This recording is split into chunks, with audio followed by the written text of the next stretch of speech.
गुरुर्ब्रह्मा गुरुर्विष्णु गुरुर्देवो महेश्वरा गुरु साक्षात परब्रह्म तस्मै श्री गुरुवे नमः। हमारे ग्रंथों में गुरु को ब्रह्मा, विष्णु और शिव के समान उपाधि दी गई है। गुरु को स्वयं परब्रह्म की मूरत बताया गया है और सचमुच एक अच्छे गुरु की प्राप्ति सौभाग्य की बात होती है। नाद a learning series of musical instruments में हमारी यही पहल है कि हम अपने दर्शकों को संगीत के विशिष्ट गुरुओं से जोड़ सकें। इस सीरीज़ में हम सीख रहे हैं वायलिन और हमारे साथ आज स्टूडियोज़ में मौजूद हैं उस्ताद जौहर अली जी। उस्ताद जी, आपका बहुत बहुत स्वागत है। नमस्कार। और साथ ही स्वागत करती हूँ आपके संगत कलाकारों का। तबले पे शाहदाब अली जी, तानपुरे पे हुमायूं अली जी और साथ ही आपकी दोनों शिष्याएं मुस्कान और रायमा, आप सभी का स्वागत है। उस्ताद जी, हमने गत एपिसोड्स में कई चीज़ों के बारे में सीखा वायलिन से रिलेटेड।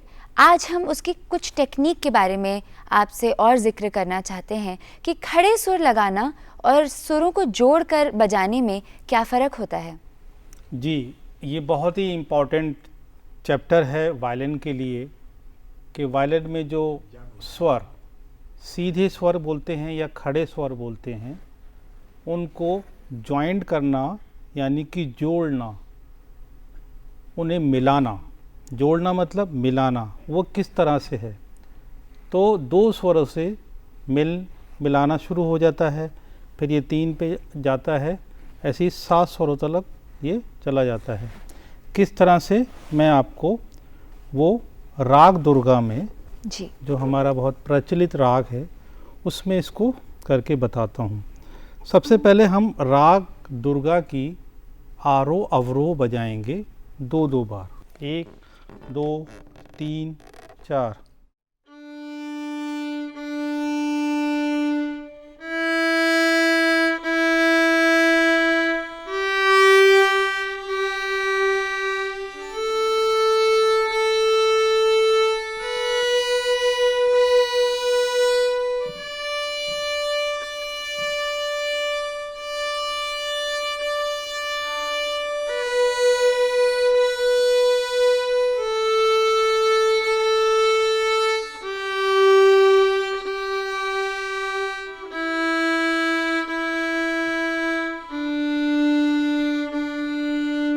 इसमें हमने देखा कि हमारा पहली उंगली का इस्तेमाल हुआ और तीसरी उंगली का। सेकंड जो दूसरी फिंगर है, इसका इस्तेमाल हमने नहीं किया क्योंकि इसमें इस राग में गा का प्रयोग और नी का प्रयोग नहीं है। तो हमने सा रे मा पा धा सा, सा धा पा मा रे सा, इसको हम 4-4 बार कर लेंगे थोड़ी स्पीड में। 1 2 3 4।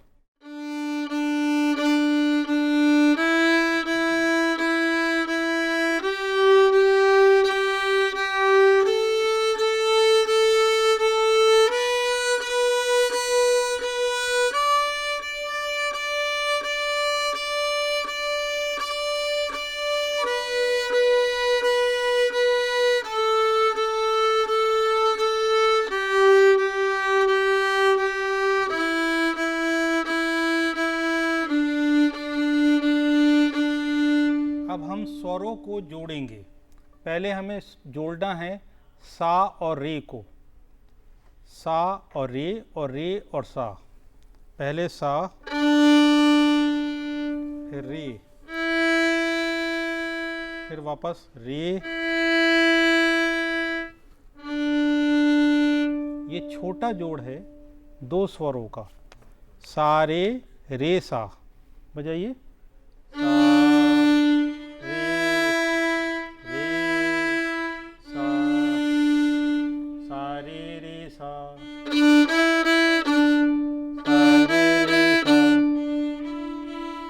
कंटिन्यू रखिए।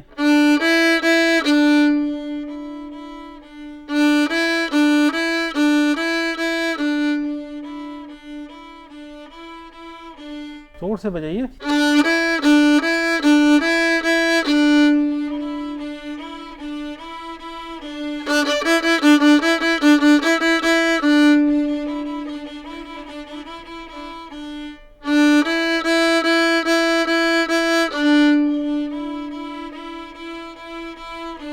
अब हम तीसरा नोट भी इसमें शामिल करेंगे, मध्यम सुर, जो दुर्गा का बहुत ही सुंदर स्वर है, माँ, जिससे बना माँ दुर्गा। दुर्गा राग और माँ स्वर इसमें इस्तेमाल हो गया, तो माँ दुर्गा। अब हम आएंगे सारे माँ।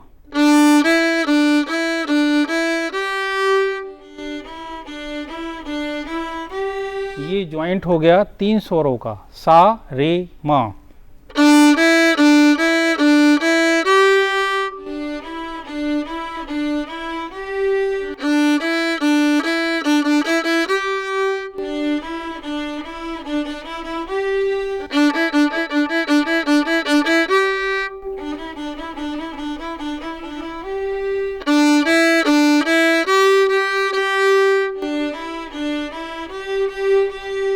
अब आएगा पा, जो दुर्गा का, राग दुर्गा का अगला स्वर है।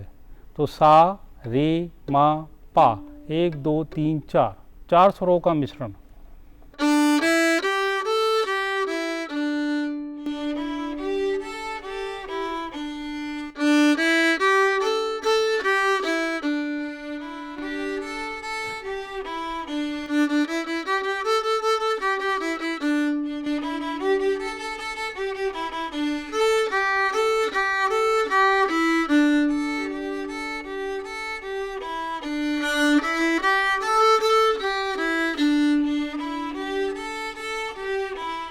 राग दुर्गा में दूसरा स्वर जो लगता है वो धा, धा का भी हम इस्तेमाल करेंगे, यानी धेवत, धेवत स्वर।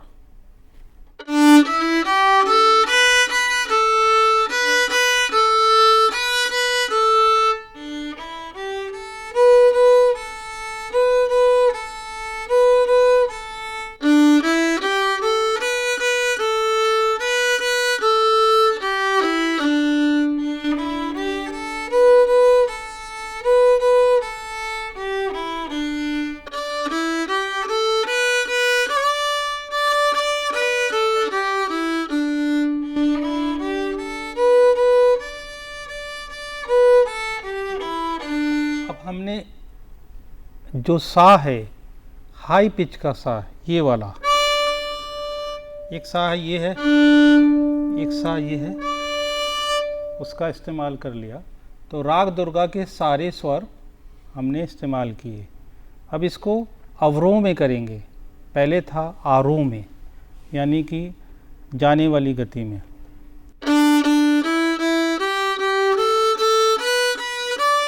ये आरोह है, बजाइए।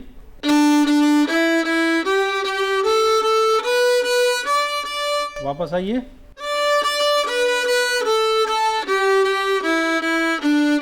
इसकी स्पीड बढ़ाइए।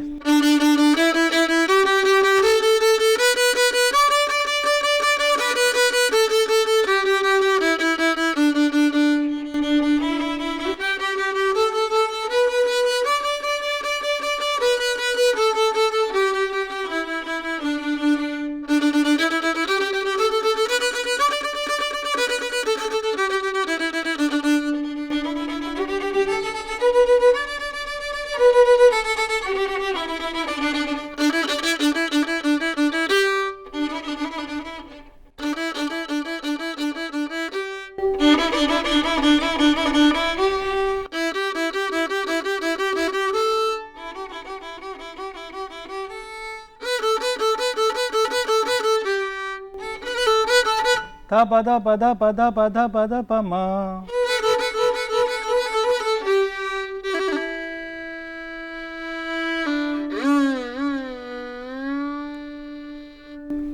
ये जॉइंट था, जोड़, स्वरों का मिलन, स्वरों का जोड़ना, इसे कहते हैं जोड़। ये आलाप के बाद जोड़ आता है। जब कोई बड़ा आइटम बजाना होता है राग का, 10 मिनट का या 15 मिनट का या आधे घंटे का, तो ये इंट्रोडक्शन आलाप के बाद जोड़ शुरू होता है, joint of musical notes according to ragas requirement. बहुत ही खूबसूरत आपका एक्सप्लेनेशन और बड़ा ही सुखद अनुभव है ये हमारे लिए भी, ये देखना कि कैसे आप अपने शिष्यों को ऑन कैमरा भी ट्रेन कर रहे हैं, साथ साथ में हमारे दर्शक लोग भी ये जान पा रहे हैं कि कोई भी क्लासिकल इंस्ट्रूमेंट सीखना कितना मुश्किल काम है, और फिर भी आप उनके लिए इसे सरल बना रहे हैं। जी। उस्ताद जी, इसी के साथ मेरे मन में एक सवाल है कि ये जो आपके तारों में कंपन पैदा होती है, इसकी प्रक्रिया क्या है, और ये एक राग के पूरे स्वरूप को दिखाने के लिए कितना ज़रूरी अंग है? कंपन एक शब्द है जो वाइब्रेट, मतलब किसी भी स्वर का, एक हम म्यूज़िकल बात कर रहे हैं, किसी स्वर का वाइब्रेट होना, और उसमें एक जगह होती है म्यूज़िक में जहाँ उसको वाइब्रेट करने की रिक्वायरमेंट होती है। तो वो स्वरों का एक फास्ट तरीका है, क्योंकि कंपन जो होती है वाइब्रेशन फास्ट होती है, तो उसको भी हम जब किसी ने जॉइंट करना म्यूज़िकल नोट्स को सीखा होता है तो वो उसको आसान पड़ता है। अब मैं आपको स्वरों का कंपन करके दिखाऊंगा सेम राग में।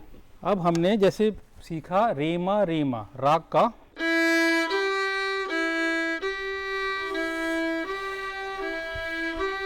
अब आएगा सारे,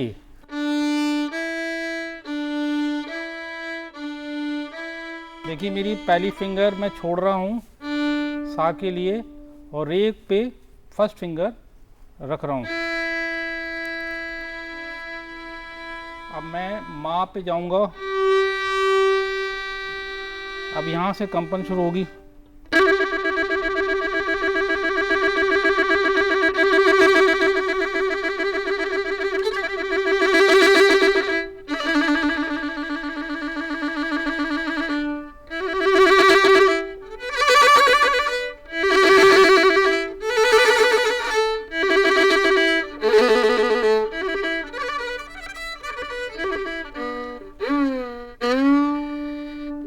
ये एक और कंपन है,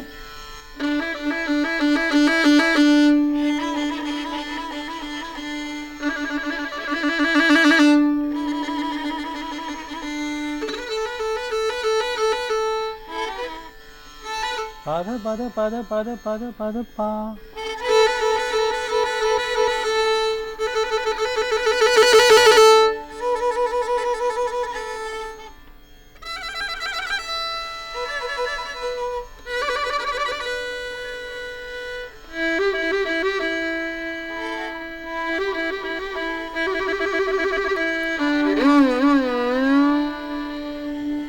ये एक कठिन प्रयास होता है, और सुरों के द्वारा जॉइंट जो जैसे मैंने पहला वाला हिस्सा बताया था उस पर बहुत ज़्यादा रियाज हो जब ये बजता है, क्योंकि इसमें फिंगर उंगली बहुत फास्ट चलाना होती है। क्या बात है, बहुत ही कठिन है मगर सुनने में उतना ही दिलचस्प पड़ता है। उस्ताद जी, the violin's tonality is considered to be very close to the human voice itself, and apart from static notes, हम मींड की भी बात अक्सर करते हैं जो कि गायकी में बहुत इस्तेमाल होता है। वायलिन में इसका प्रयोग कितना है और इसकी ध्वनि कैसे उत्पन्न की जाती है? मींड मतलब स्लाइडिंग, किसी भी नोट्स को बहुत सिस्टमेटिक तरीके से ऊपर ले जाना और उसको वापस लेके आना, और इसमें भी इस चीज़ का हमें ध्यान करना पड़ता है कि जहाँ जिस नोट से हम गुज़र के जिस नोट पे जा रहे हैं वो नोट्स एक्यूरेट बजे, सुरीला बजे, बेसुरा ना हो। तो मींड और गमक इस तरह की चीज़ें हैं कि इसमें सुंदरता जो भी आर्टिस्ट और जो भी कलाकार प्रयास करता है तो लोग उसको बहुत अच्छा मानते हैं, क्योंकि हमारे हिंदुस्तान में गमक और मींड ये ज़्यादा प्रयोग होता है, ख़ास करके साउथ में। तो मींड का प्रयोग देखिए, हम लेते हैं 2 स्वर बल्कि 3 स्वर, सा रे मा, लिखिए सा रे मा।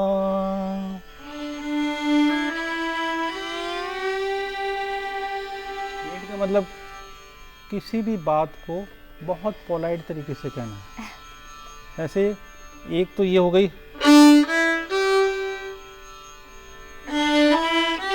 और एक है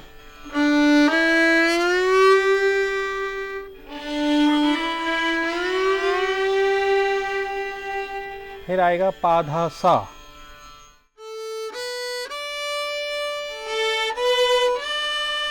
मीन में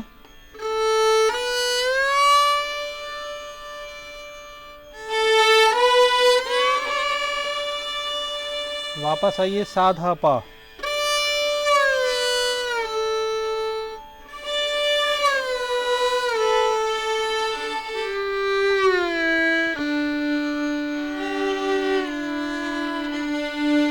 तो ये आलाप में बहुत प्रयोग होता है, जैसे हम बजाते हैं।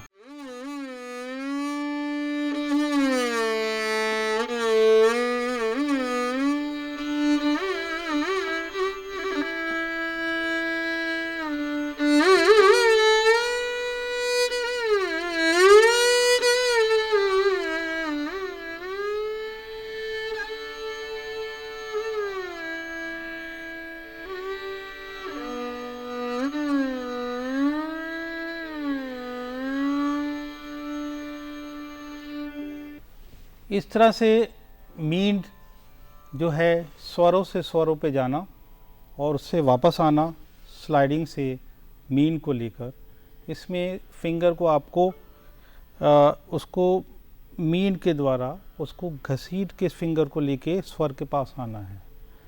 तो ये एक टेक्निक होती है, इससे बहुत ही सुंदर ध्वनि आती है, रागों की विशेषता बढ़ जाती है। तो उस्ताद जी, अगर हमारे दर्शकों को मीन सही ढंग से बजाने की प्रैक्टिस करनी हो तो आप क्या एक्सरसाइज सजेस्ट करेंगे? जैसे कि राग दुर्गा में सा सा सा रे रे मा मा मा पा पा पा, तो उसी में फिंगर की एक एक्सरसाइज है जो मीन आपकी सुंदर दे देगा। अब हम लोग बजाते हैं, पहले तो खुला यानी प्लेन,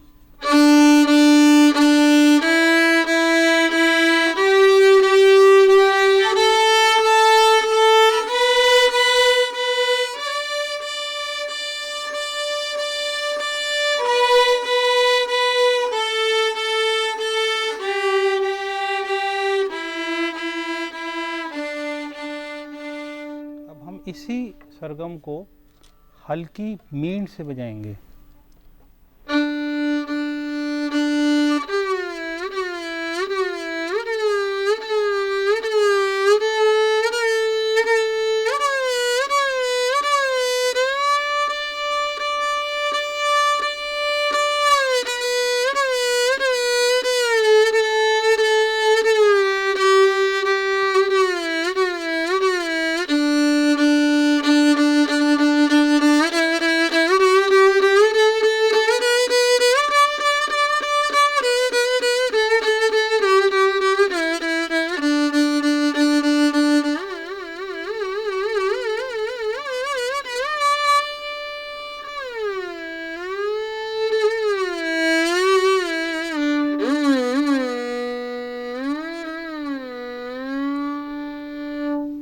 मेरा ऐसा मानना है कि हमारे दर्शक ज़रूर इस एक्सरसाइज को करेंगे जी। और ये कर पाना भी कोई आसान काम नहीं होगा। गुरु के सामने हम इसको करेंगे तो ये ज़रूर अच्छा बजेगा। हर चीज़ की प्रयास की जाती है, हम सब लोगों ने भी, ख़ास करके मैंने इसका प्रयास किया है, अभी और प्रयास करेंगे। जीवन में सीखना चलता रहता है। बिल्कुल। तो अगर वायलिन इंस्ट्रूमेंट पे राग दुर्गा पेश करना हो और बजाना सीखना हो तो उसका क्या स्वरूप होगा और उसको किस तरह से प्रेजेंट किया जाएगा?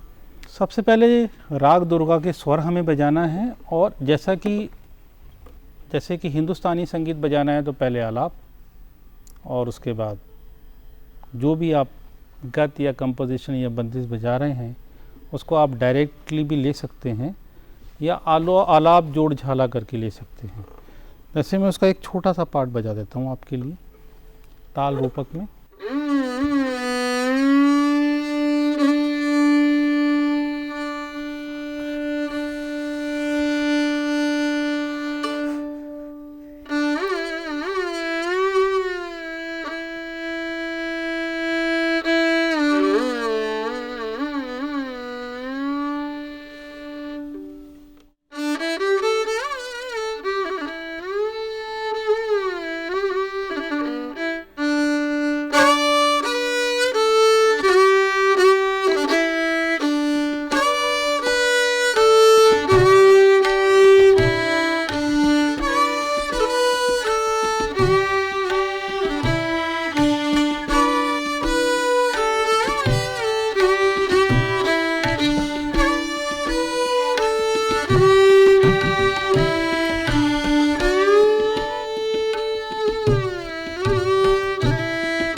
इस तरह से हमने एक छोटी सी कंपोजिशंस, एक रचना राग दुर्गा की जो निबद्ध थी रूपक ताल में हमने पेश की। वाह उस्ताद जी, वायलिन एक ऐसा इंस्ट्रूमेंट है जो कि पॉपुलर कल्चर में भी बहुत डिपिक्ट होता है, whether it is heroes trying to woo their beloved in the films और the instrument itself being used in the background score of movies. हमने हर तरह से वायलिन का इस्तेमाल देखा है। कुछ ऐसे गाने भी हैं जो कि रागों पे आधारित हैं और पिक्चरों में वायलिन के ज़रिए बजे हैं। तो इसके बारे में आप क्या कहना चाहते हैं कि ये जो पॉपुलर डिपिक्शन होती है उससे वायलिन के बारे में जानकारी तो ज़रूर बढ़ती है लोगों के मन में, पर कई बार कुछ अभ्रंश तरीके से भी वो दिखाई पड़ता है। हमारे यहाँ ये माना जाता है कि संगीत वायलिन के बिना अधूरा है। वर्ल्ड का म्यूज़िक हो, पॉपुलर म्यूज़िक हो, हमारे यहाँ जो बॉलीवुड म्यूज़िक है उसमें भी इसका इस्तेमाल बहुत ज़्यादा हुआ है। बैकग्राउंड म्यूज़िक में या किसी गाने में कहीं ऐसा सा भी सुना गया है कि 100 वायलिन एक साथ बजे हैं, सॉन्ग वायलिन भी बजा है। तो उसकी कुछ झलकियाँ। उस्ताद जी, सॉन्ग वायलिन और नॉर्मल वायलिन में क्या फ़र्क होता है? सॉन्ग वायलिन मतलब होता है कि जो गाने के साथ साथ बजता है, पूरा सॉन्ग बजाया जाता है। जो उसमें वायलिन प्लेयर होता है वो गाना बजाता है, पूरा गाना। जैसे एक गाना है, एक प्यार का नगमा है, उसमें पूरा गाना भी बजा है और वायलिन को प्रोमिनेंट रखा गया है। किसी किसी गाने में कोई भी इंस्ट्रूमेंट प्रोमिनेंट रखा जाता है, तो काफ़ी गाने हैं जो वायलिन पर आधारित हैं। क्या हम उस पे से कोई सुन सकते हैं? ज़रूर सुनिए मेरे प्रिय गाने और वायलिन का बहुत मशहूर गाना एक प्यार का नगमा है, और बहुत सारे गाना कंटिन्यूशन में मैं आपको गाने सुनाता हूँ। क्या ये गाना किसी राग पे आधारित है? पहला गाना जो है एक प्यार का नगमा राग बिलावल पर आधारित है।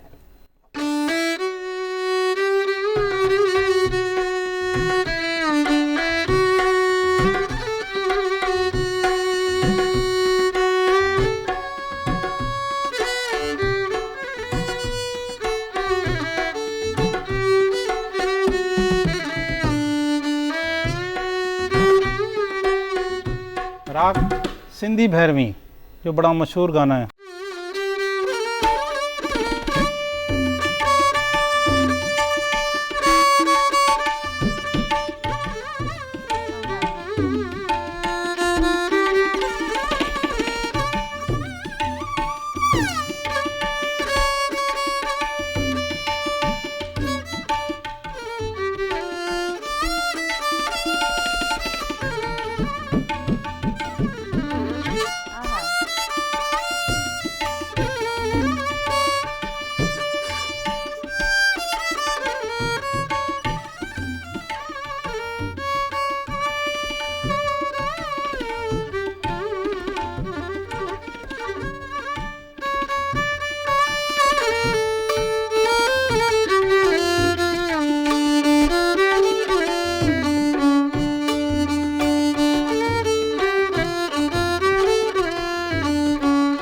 एक और गीत बजा रहा हूँ।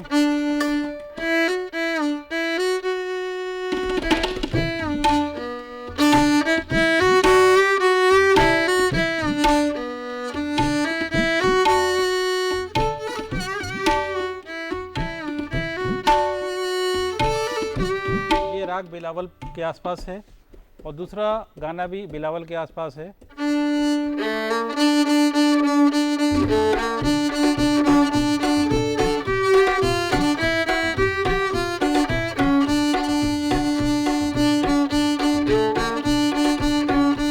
और भी पुराने जो सूफी कव्वाली टाइप के सॉन्ग हैं।